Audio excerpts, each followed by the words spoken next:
Estamos de volta com o programa Justiça em Ação. Bom, a Declaração dos Direitos do Homem e do Cidadão, aprovada na França em 1789, já tratava da presunção da inocência. Ela se tornou um clássico para as democracias do mundo contemporâneo e serviu como base para a Declaração Universal dos Direitos Humanos da Organização das Nações Unidas. O princípio da presunção da inocência está previsto na Constituição Federal, no seu artigo 5º, inciso 57, que diz: ninguém será considerado culpado até o trânsito em julgado de sentença penal condenatória. Porém, o Supremo Tribunal Federal, no julgamento do HC 126.292, ocorrido no dia 17 de fevereiro de 2016, decidiu, por maioria dos votos, 7-4, ser possível a execução da pena depois de decisão condenatória confirmada em segunda instância, alterando o até então entendimento da Corte de que a sentença só poderia ser executada após o trânsito em julgado da condenação, que é o que está na Constituição Federal.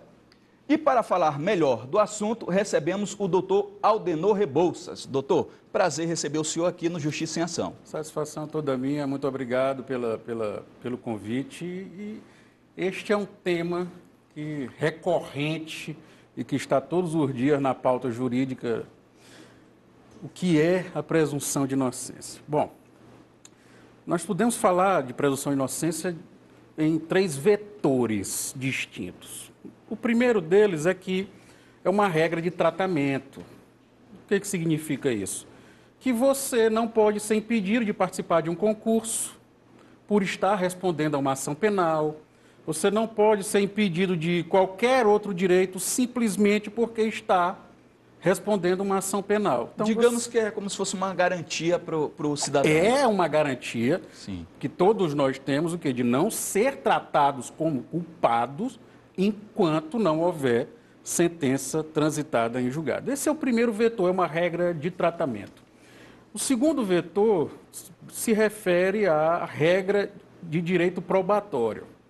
Então, veja, em determinado momento histórico, nós, os cidadãos e principalmente os réus em procedimentos criminais, eles eram obrigados a provar a própria inocência.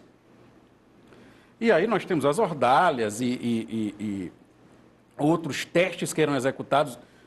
Se você for efetivamente inocente, eu vou lhe jogar preso a uma pedra e você vai flutuar. Então, veja, isso faz parte do direito criminal e houve uma inversão.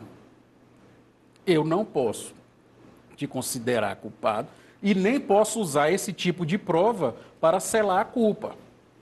Então, veja, não é mais o réu quem tem que provar a inocência.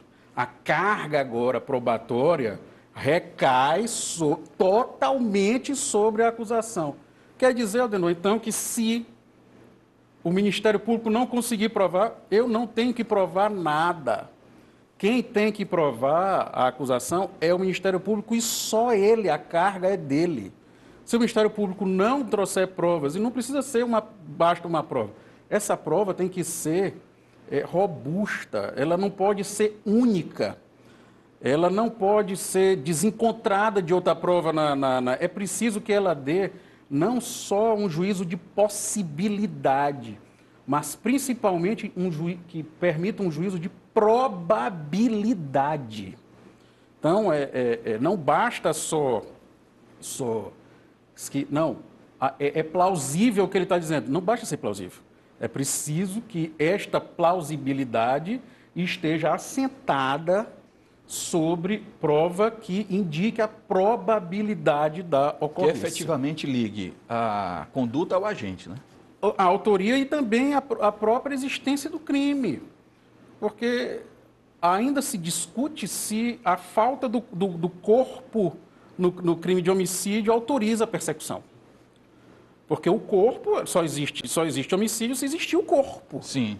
Ou outra prova contundente de que efetivamente o indivíduo está morto. E tivemos até um caso do goleiro Bruno, como o senhor Perfeito. citou, a ausência do corpo e também a questão da condenação do mesmo, né? Isso. Então, veja, com a ausência do corpo exigiu do Ministério Público um esforço probatório muito maior para comprovar o homicídio do que se existisse o laudo cadavérico, por exemplo. O Ministério Público teve que provar que os cachorros que testemunha A, B, C, D falavam da ocorrência do homicídio para poder suprir Para a compensar, falta do laudo cadavérico. Perfeito. Tá? Então, essa diz respeito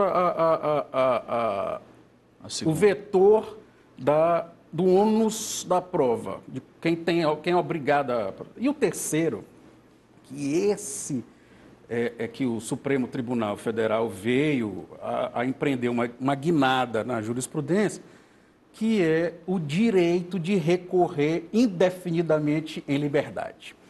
A matéria pode ser resumida dessa forma. O réu tem o direito de utilizar todos os recursos disponíveis antes de submeter ao início da pena? Essa é a pergunta.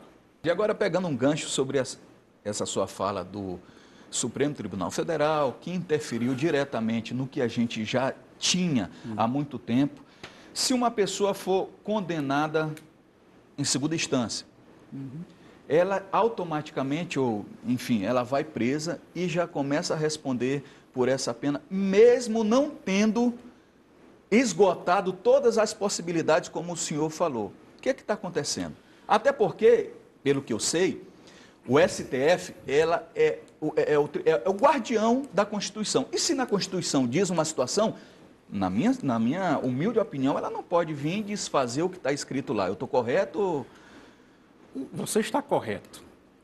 A minha questão é se o Supremo está errado. Sim. Enquanto advogado, eu participei dos movimentos para que fosse mantido o direito do réu de recorrer, permanecer solto até o exaurimento de todos os recursos. Mas eu preciso ser honesto intelectualmente, Sim. academicamente. Por quê? Porque este trânsito em julgado, essa locução trânsito em julgado, que está na Constituição, ela não tem um significado único. Então, veja. Nós falamos agora em prova, não foi? Sim. E o que o Supremo decidiu? Vamos Detalhar. vamos pontuar. A sentença julga o fato. Fulano praticou e as provas que me autorizam essa conclusão são tais, tais e tais. Tá? Há um recurso, que é o chamado recurso de apelação, que devolve a integralidade da matéria para o Tribunal de Justiça. Sim. Até aí, a presunção vigora. Mas é preciso ser honesto em dizer, se o juiz já se convenceu de que fulano é o autor e tem prova, essa presunção já cai um pouquinho. Já dá para... Mas ela permanece. Ela cai um pouco, mas permanece. Continua. Sobe para o tribunal. O tribunal chega e me diz assim, olha, o juiz estava certo, realmente há prova suficiente de que fulano cometeu o delito Y. Ora, o recurso e o princípio da presunção de inocência foi elaborado para quê? Para evitar o erro humano. Então, o juiz já analisou, foi para o tribunal é um órgão colegiado de 3 magistrados, ditos mais experientes, que reanalisaram a questão e concluíram que o acerto da decisão do juiz. Ora, eu já tenho 2 decisões judiciais, Sendo uma de colegiado. uma de colegiado, a assentar a culpa. Então, já parece razoável que a presunção cesse aqui. Até porque o duplo grau de jurisdição já foi cumprido. Tá.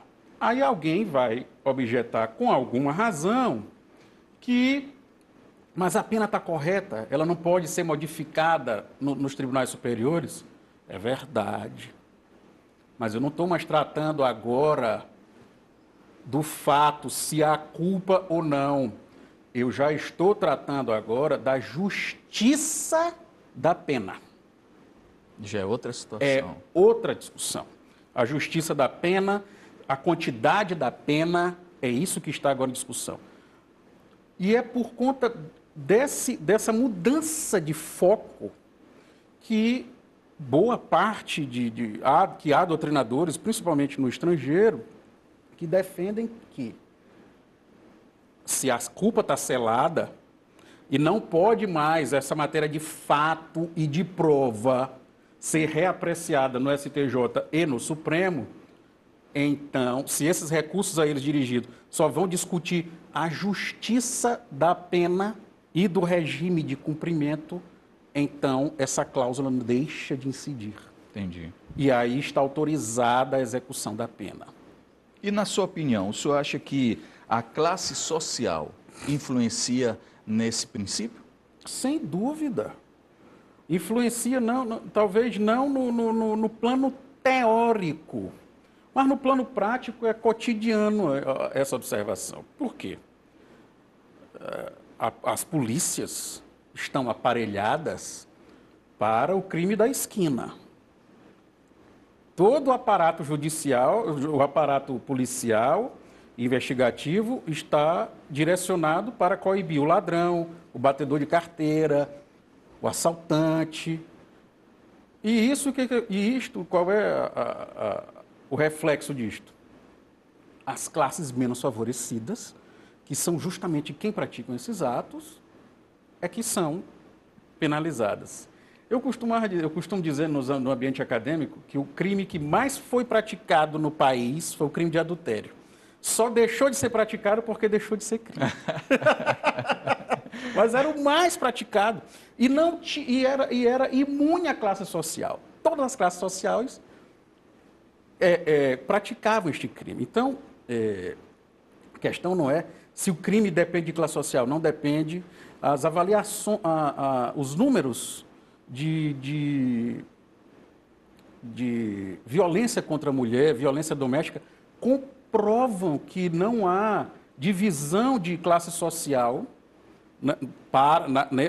pelo menos nesse tipo de criminalidade. Então, o resultado, a constatação tem mais crime de roubo, de homicídio? Não é que tem mais crime de roubo e homicídio. O Estado é que só tem força para reprimir esses crimes. É só isso. E a questão é de onde os policiais estão olhando, é para onde os policiais estão olhando. Doutor Altenor, eu poderia ficar aqui o programa inteiro, porque é um tema interessante. O senhor realmente é conhecedor, uma pessoa formidável nos bastidores. A gente estava conversando aqui sobre outros assuntos e realmente é uma honra para o nosso programa tê-lo aqui, esclarecendo essas situações e trazendo a sua experiência para o nosso programa. De verdade, muito obrigado. A honra é toda minha e, se me permitir, eu gostaria de dizer para duas professoras que aplaudiram o meu convite para cá, de que eu me sinto hoje o representante delas aqui e que elas me causaram profundas marcas que eu guardo com muito carinho e amor. Era isso. Muito obrigado pela presença. Vou de intervalo. Na volta tem mais Justiça em Ação.